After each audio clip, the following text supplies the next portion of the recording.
In this episode, part 2 of my non-stop Martinique to Panama, I continue my sailing towards west before dipping south, sailing faster for every hour as I approach the region I named for the Cape Horn of the Caribbean. Experience pretty fun sailing in breaking waves and wind speeds above 44 knots in this famous part of the Caribbean.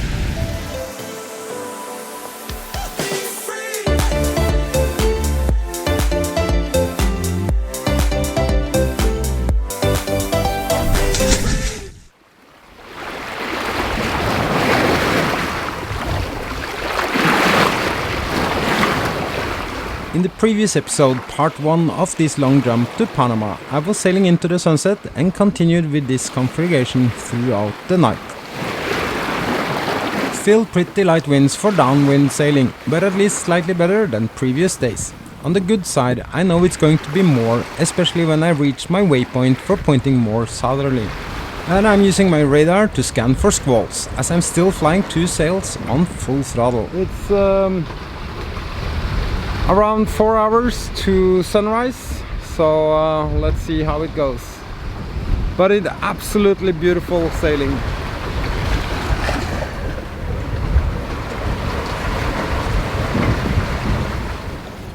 Sunrise means I'm about to jibe again. As the sun changed the wind direction, not much, but enough to make me want to reverse the setup I have. I do this so I can maintain my course dead flat downwind. Now I also could see the sailboat my radar gave me alarm on before I could see it on the AIS. Guess they're wondering what I'm doing as my speed dropped from 6 to barely 2 knots just after sunrise.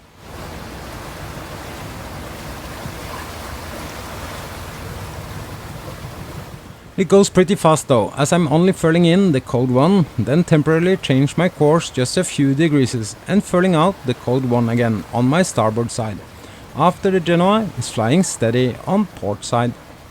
Here's a few things you might want to know about my setup. Flying 2 sails like this is actually much easier for me single-handed. A spinnaker needs a pole and it's quite many operations to do simultaneously, and alone this can be a challenge. After all, it's quite big sails. So with furling Genoa and a furling Genoker or a code, it's much easier. Guess I'm lazy, but it works fine for me. From dead flat downwind to slightly negative wind, my Genoa handles this better than the cold one. So when I change the course or the wind slightly changes its direction, I jibe to manage keeping this configuration flying.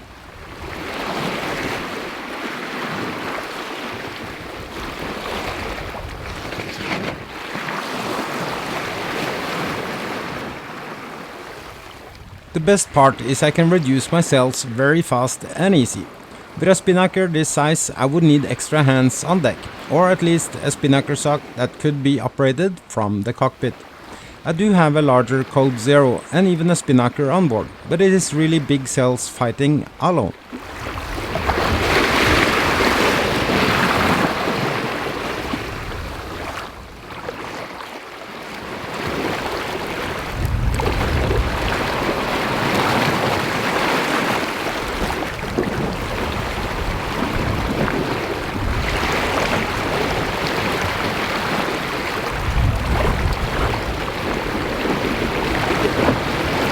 It's 7:30 in the morning and I just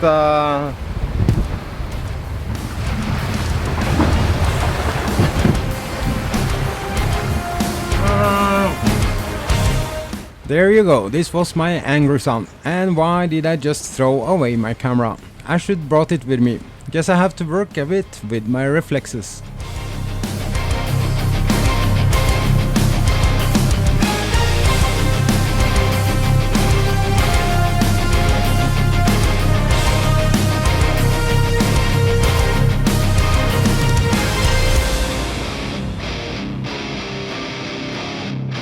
Genoker halyard snapped and my sail ended in the ocean. But for now I'm changing my course more southward anyway. I had no time to rig up with cameras to show you how I saved my sail. I should have a camera team on board sometimes. But this is not the first time and it feels a bit like this.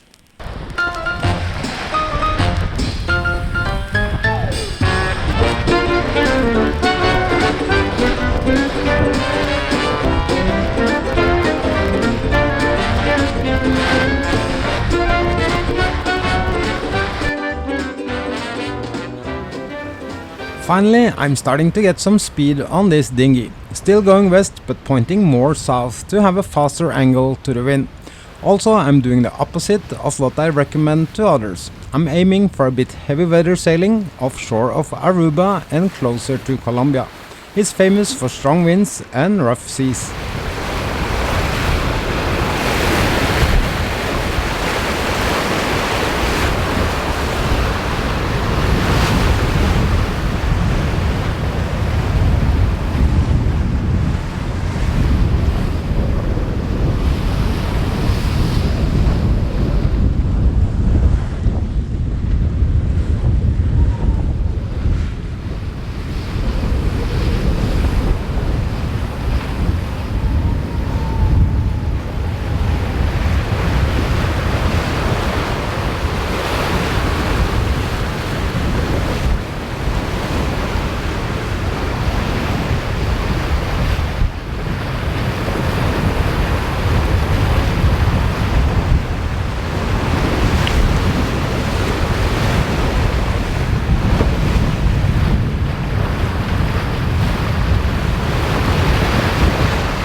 Waves are starting to pick up.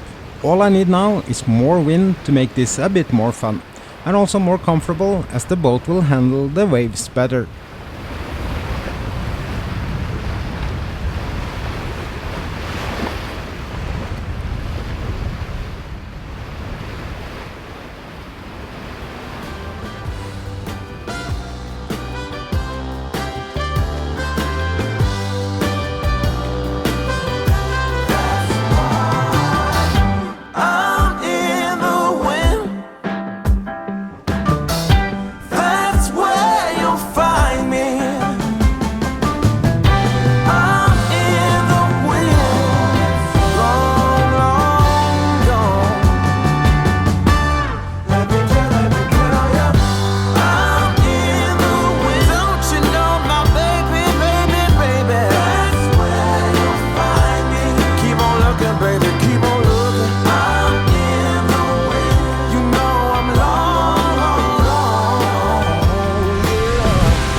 Breaking waves is to be expected here, and this is actually nothing compared to what's normal. In fact, I expect around 10 to 15 feet waves around midnight, so it's definitely gonna be interesting.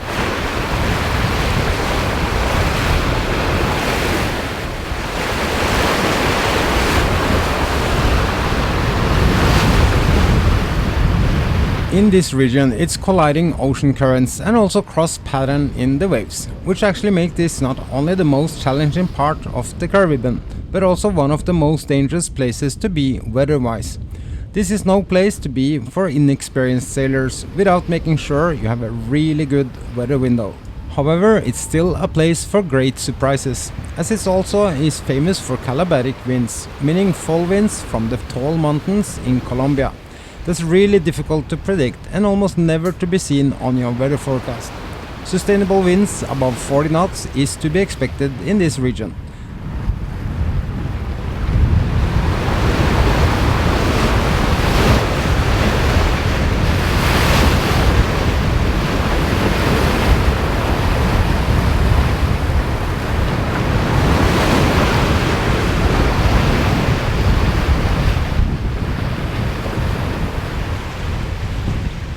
As the wind speed picks up, Be Free is flying. Wind speed is now close to 30 knots, so I'm considering to reef down a bit soon.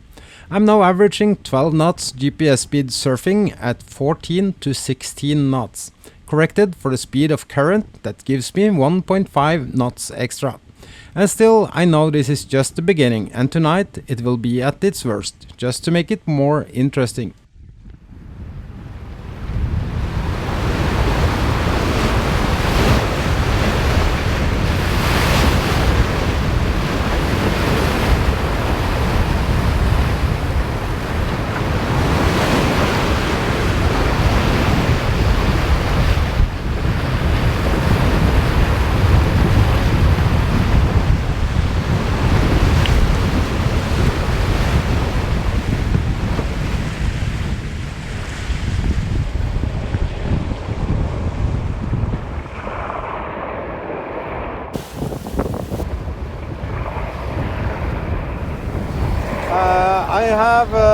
wind alarm and it goes off frequently.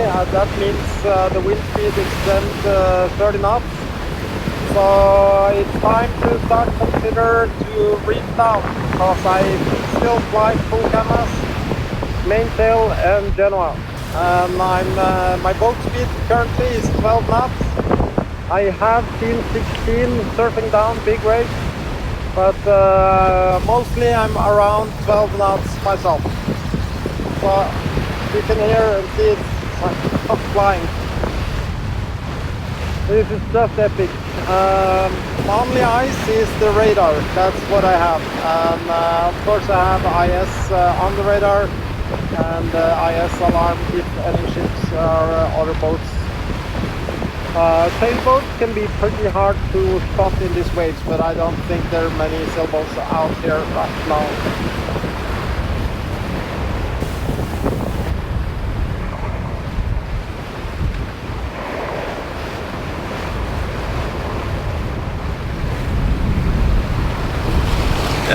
Yeah, I'm not sure if it's possible to record anything here. Oi, oi, oi. Yeah, it's just plain crazy. So I'm clicked in, even in the cockpit, because this is just crazy. I think I give up.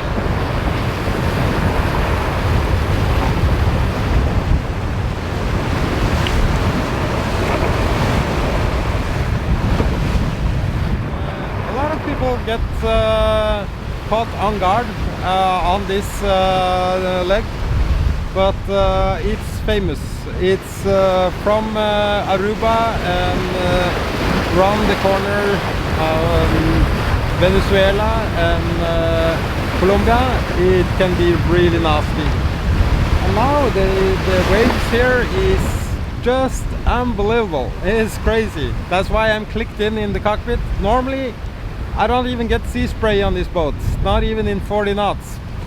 But I see the waves that hammering behind here, so I'm just waiting to have a big one into the cockpit anytime.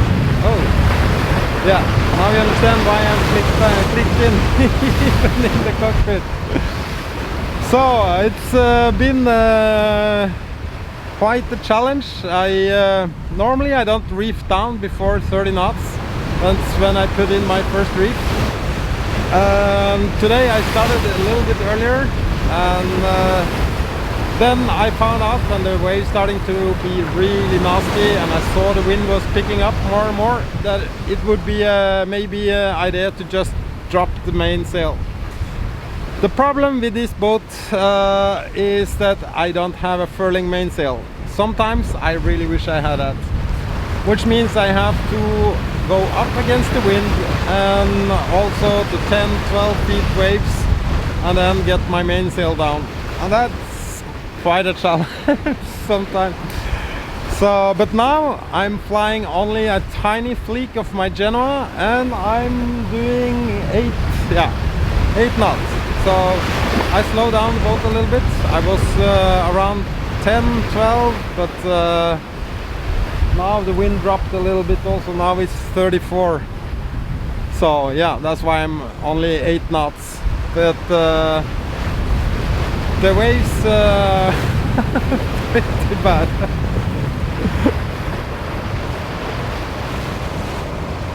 Reefing down my sail earlier turned out to be a very good decision. Just as expected, I had sustained wind speed above 47 knots for hours. This sounds crazy, but it was actually what I hoped for, sailing closer to exemplify how serious this region can be.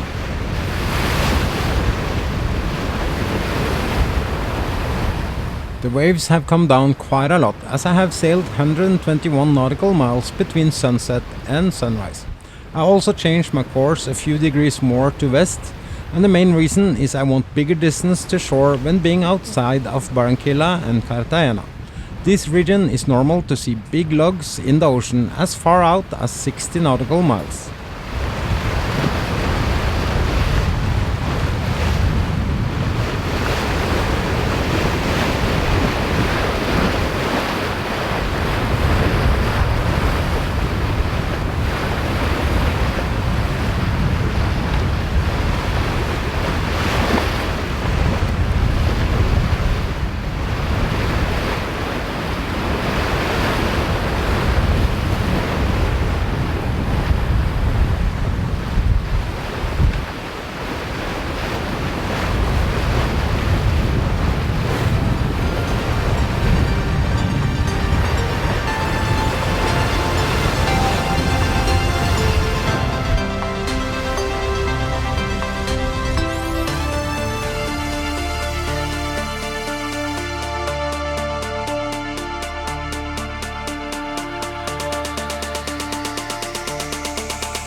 so nice. It's still some waves, but not much.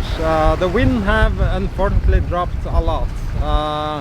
It's not so much left. I don't see. It's 23 knots. That's like nothing. So unfortunately, the fun can't last forever. But it was really good times. I should probably be recording much more, but I enjoyed it basically just too much, I think.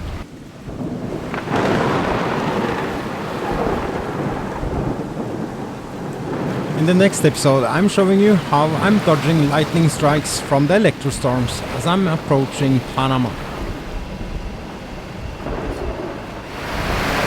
It's not all bad. Some of these weather systems are very good to find some wind, if you know what to look for. Thank you so much for watching and for subscribing. Please hit the notification bell not to miss the next episode sailing into Panama.